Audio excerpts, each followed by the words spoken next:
Caroline Dowd-Higgins. Thank you for listening to Your Working Life, my podcast series featuring thought leaders in the career and personal growth arena. You spend a significant portion of your life at work, so my goal is to provide you with tools, inspiration, and resources so you can enjoy your career and love your life. And I am delighted to welcome my very special guest to the show today, Kathy Chiero. Kathy, welcome to the show. Thank you, Caroline. Glad to be here. Oh, I'm so excited to dive into a wonderful conversation. But Kathy, let me tell our global listening audience all about you. Kathy Chiero has an extensive background in journalism, radio, and television communications. She left her full-time television role in 1996 to begin a new career in real estate. A top producing agent in Central Ohio, Kathy has grown her business through seminar marketing and has become a sought-after corporate trainer for real estate brokerages. Believing that an educated consumer is a loyal client, Kathy has dozens of home buyers and home seller seminars to educate and grow her client base. And in 2012, she launched Downsize Columbus, a seminar for the downsizing homeowner, which I know many of our listeners will be eager to hear more about. But Kathy, I want to start right off the bat because you are an extraordinary woman entrepreneur, and why do you think fewer women are entrepreneurs than men, although the number is growing? Because, Caroline, it's just darn scary. Good point, my dear. And it's so true. It's much safer to stay, anchored to the shore and have that paycheck every Friday. In fact, I love the quote of Albert Einstein. He said, "A ship is always safe at the shore, but that's not what it was built for." Yeah. And so I just like to think that the entrepreneurs, first of all, are a rare breed. And that they're willing to take risk. And as I've often said, we're willing to dive off the diving board and then hope the water is there. There you go. But women in particular, I think we are still culturally programmed to follow a man a lot of times. And a lot of times we just fear, can I lead? Can I be a leader? And in fact, will people look at me and say, yes, I think she has a good idea and I want to be on her team? That takes courage to believe that. So let's talk about your courage, because you had this extraordinary career in radio and television and were extremely successful, and then did a real pivot and went into the world of real estate, which was very different. That was a risk. Tell me about that. Well, it was a risk, but again, because I'm a woman, that risk was the precursor to that risk, Caroline, was children. Mm-hmm. And I was like many women. My television career had me on the road quite a bit, and I could not continue to travel and take care of 3 small children. And so I looked at a career that would allow me to have what I thought at the time was flexibility and still have an income that would allow me to raise my children. And I had moved a lot. Part of it was practicality. I knew about buying and selling houses because I had done that personally myself. So again, I looked at the real estate field and I said, yeah, I think I can do that. Wonderful. And you are a great example of balancing risk and reward. And now as a trainer and facilitator, in particular to real estate professionals, you're helping other people overcome that risk and reward. Right. And that is really absolutely, because I'll tell you what, again, I go back to that definition of an entrepreneur as someone who's willing to take on risk without being certain of the outcome. And that is a daily decision in my business. A lot of people, Caroline, think entrepreneurs are built with sort of a greater facility of courage, that we don't have any fear, that we go into decisions unlike normal people afraid of the consequences. And that's simply not true. I go into every big decision that costs money and affects people's lives absolutely terrified and hoping that I'm doing the right thing.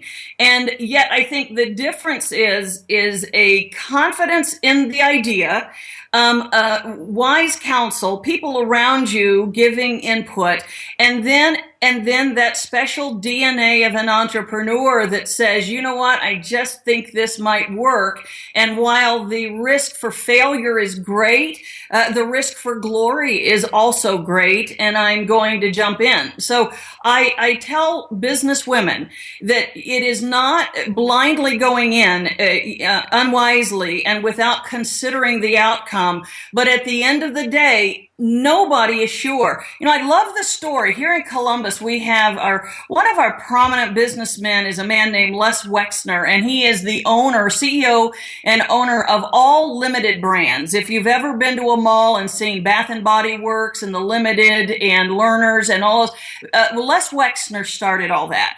And he tells the story of having an idea in the 1980s about starting a women's lingerie shop, that all that you would sell is lingerie. And his entire board shot that idea down. They said everybody's going to be too embarrassed. They're not going to go into a store to buy bras and panties. And certainly if it has any hint of sexuality, they're not going to buy it. And he had 2 board members resign when he insisted on going forward with that idea. And Les Wexner tells the story of losing sleep at night, thinking his board was right and the naysayers were right. And he said he tossed and turned for weeks. And of course, we now, probably every woman of your listeners has shopped at Victoria's Secret. At the end of the day, Victoria's Secret was the end result of that man being willing to take a risk that he was confident in. And that's how daily we balance risk and reward. And it's a household name. It's a brand that absolutely.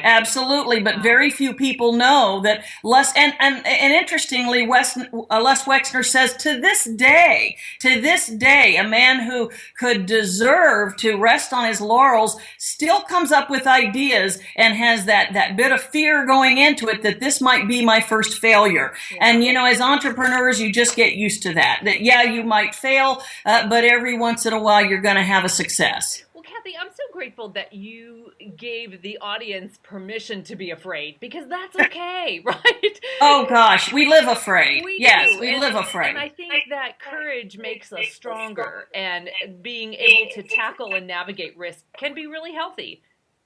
When I started, Caroline, a brand new realtor, I was smart enough to go to smart realtors and successful ones and say, I see a lot of people doing home buyer seminars. Has anyone ever done a home seller seminar? And I had very good realtors who to this day I still respect tell me, oh, don't do that. Homeowners will just steal your secrets and you'll never make a dime. Well, I had a communications and a public speaking background, and I thought, I just don't believe that. I believe if I can put education in front of the consumer, and I'm the educator, if they need an expert, it's me. So I began doing home seller seminars, tremendously successful, made 6 figures just off of those seminars year after year. It is now the pillar and benchmark of my business, but out of that was born Downsize Columbus, which is now an LLC of itself, and we are aggressively spreading that across the country. That's extraordinary. I want to talk about Downsize Columbus, so we're going to go back to that. But first, I want to tackle another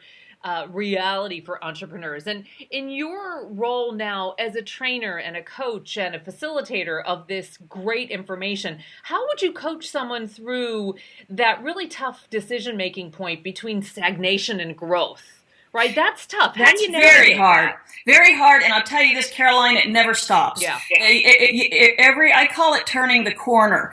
We are right at the time of year, Caroline, as we tape this interview, when we are budgeting for 2017. Right. And I have a great staff, and they bring to me the numbers, and they say, Kathy, in order to grow, this is the outgo. And it always takes my breath away. And I always ask myself, oh my gosh, there are families now depending on me and these decisions, and there are, households that if I screw up, they don't get their mortgage paid. So, really, how do I make these decisions? And I will tell you personally, I'm a woman of faith, and those decisions begin on my knees. I pray about it. But at the end of the day, I call those turning the corner. When it is necessary to invest cash and money, but you can't see around the corner. You think that it will pay off. You hope that it will pay off. And you have good people telling you that all the legs are in place to run with this and it will pay off. But again, it takes that decision many times to invest the money without seeing around the corner. And the only way I can say it again is to make sure that you know your passion, you know what you're doing, you have a gut sense of who your customer and client is, so you know what they want. You have good advice, good staff around you to carry that idea. At the end of the day, you jump off. And I will tell you, though it happens day after day, you do get to a point where you trust your instincts. You have enough success behind you that you know that you successfully maneuvered a dozen corners behind you. And so while there might be a blind corner that stops you, you do get some sort of sea legs about it that you say, I think I can do this. I think I can turn this corner, take a deep breath, jump in, and hope and work for the success that is in your mind. Kathy, I can hear the energy and the enthusiasm in your voice, and clearly you've built an extraordinary team with whom you work. How do you choose good team members? How do you recruit great talent? That I have learned from that. I used to just put nice people around me. I thought if I liked them, if I wanted to do, a sleepover with them, they were good. Put them on my team. Socially, And I have learned though that there's a lot of nice people that are square pegs in round holes. Yeah. And then you lose the training time and you kind of get stuck in the mud, and then you have to fire them, and that's never good. Right. So I have learned, first of all, I do very much trust and invest in a lot of the personality and work habit tools that are out there. And I don't like to label people, but they are in fact the DISC test and various things to tell what people's skills are very important to me. And by the way, that is not my gift. I look at it and I just look at people and say, yeah, I like them. But I have put people on my staff that are very, very good at picking people and looking at their skills and training them. And so what I say is, if you're good at it, use the skills, use the tools, use the many times the written diagnostic type tools that are available to you. They are worth the money. You pay for them to get a certain idea of people's personalities. And if you're not good at it, put someone in that place that is good at it. Because at the end of the day, and we've made mistakes. My team has hired people that just didn't work out. It slowed us down. We had to back up, punt, start again. But I believe right now, as we're speaking today, I have a solid team in place, all of whom we all know our boxes that we stay in. And that's another thing about being a leader. It's being smart enough to know when you're outside your own box. And so my staff will tell you there's times when they run things by me, and I know this is audio, but many of you have seen that famous Chevy Chase vacation movie where he walks up to the Grand Canyon, kind of shakes his head in acknowledgement. That's what I do many times when my staff brings me ideas and decisions. I just trust them and I shake my head and say, go for it. Because I know in those areas they're smarter than I am. Brilliant. So let's talk, Kathy, as a leader, you've had to learn how to delegate. Was that tough? Oh, yeah. And that's tough for every entrepreneur, because for every entrepreneur, your business is your baby, and nobody gets it like you do, and nobody loves it like you do, and nobody sweated. Most entrepreneurs don't have a staff, Caroline, until they have worked by themselves for years and years and years in the trenches to get it to the point that you hire a staff. And so to bring people on is very much like that young mother hiring a babysitter. You and I laugh because when I was in television early on, I did travel with my babies, and I'd have to find babysitters in every town I went to, and sort of a FBI background report. I wanted to know everything about them. And that's kind of the way it is with your business. You can't release your idea to just anyone. But the converse of that, Caroline, is that you also can't grow by yourself. You get to the point that you simply cannot do everything to make this business succeed. So you either continue at the level you are, which is fine. Many people do that and they sustain an income and a business for decades. But if you want to grow, the law of physics tells you can't do it by yourself. You've got to pick good people around you, and you've got to trust them. You've got to say, again, stay in your boxes. This is your box. It's not my box, and I believe you're good at it, and so you run with that. And at times, I will say that you never, just as your own children, your eye is never off them. Like, I'm copied on every email. I'm included on every decision, even if I don't make it. My eye is always on it, but I don't jump in unless there's just something that goes drastically against my vision. And that rarely ever happens because the people who are on board with me now understand and get my vision. Great advice. So, Kathy, as we wrap up, I'd love to hear more about Downsize Columbus, which is a seminar you created for the downsizing homeowner. And here's where the entrepreneurial voices sing. You created this because it was a need waiting to be met. So tell me more. Yeah, I did, Caroline. It was at the end of 2012, Columbus, Ohio, as much of the country we're crawling out of a recession. And I was literally sitting at a Panera on a napkin saying, this year our home seller seminar, we should do one focusing on downsizers, because I believe the over 55 community who needs to sell that big house may have been holding off selling it because of the recession. Right. So why don't we do a seminar just for that group?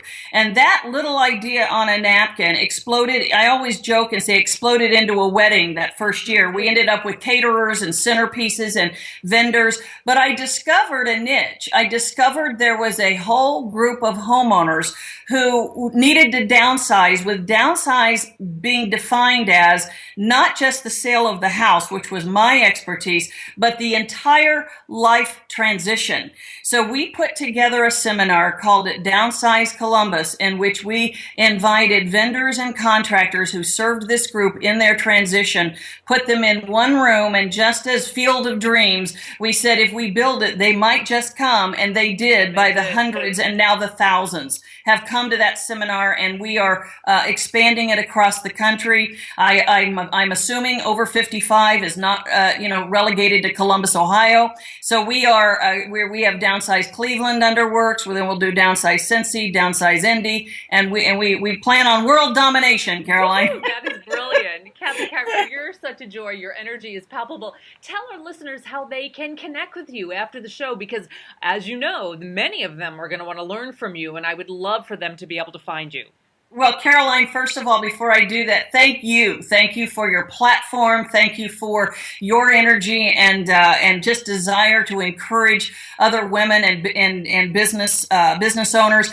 I am always open. I am by heart a giver. I love to encourage, especially other businessmen and women. I think the best place to find me is through our Downsize website, and that is downsizecolumbus.com. Very easy. Downsizecolumbus.com.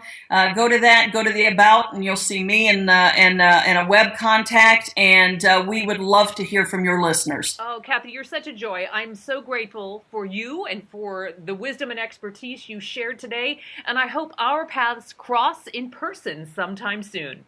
They certainly will, Caroline. Thank you so much. Be well, my dear. And I want to thank all of you for tuning in to Your Working Life, where my goal is to help you design your career destiny so it doesn't happen by default. Career and life satisfaction is possible, and it's time to embrace what you love doing so you can do more of it. My show is now available on iTunes, YouTube, Podbean, and Stitcher. Hey, subscribe, and that way you'll get new shows every week. And of course, leave a comment, because I always appreciate hearing from my listeners. I'm Caroline Dowd-Higgins. Take good care.